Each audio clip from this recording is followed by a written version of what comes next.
Okay, the last component here for the wheel assembly is the wheel itself. Using revolve for this one. Again, if we have a profile sketch, we can revolve this. We do have some fillets and we do have some machined surfaces. Already in millimeters, whether you create the top or the bottom half, again, does not matter. I can actually create the bored hole at the same time. I'm going to use this as the axis, but this will be the center bore. So it comes up, it comes out at an angle, flat, across the top, flat. So we just have to add some dimensions here.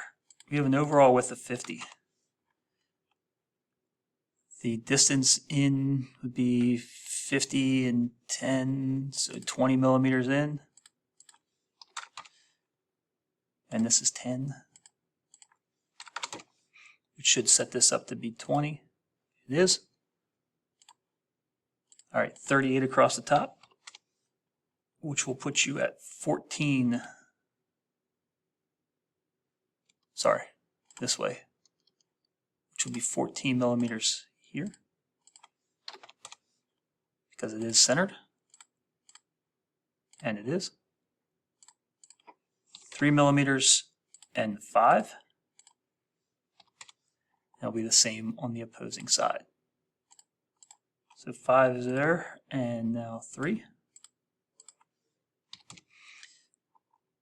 To set our diameters, again, we're going to cut these in half. This inner diameter is 36, so this is going to be 18.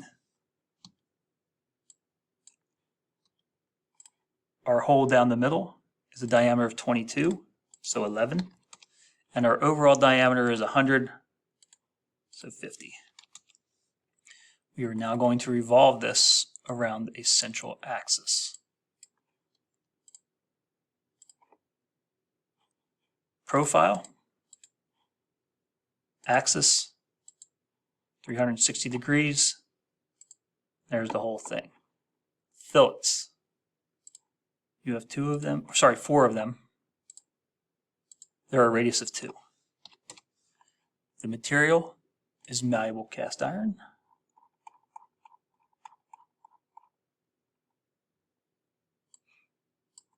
And we have machined surfaces.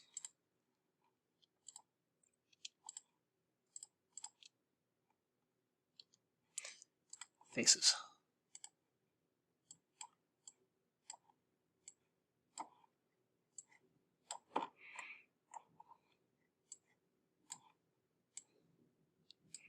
Okay. I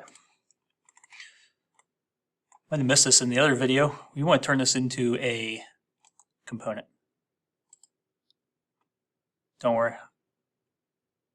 We'll go back and do this for the other one. So this one's my wheel.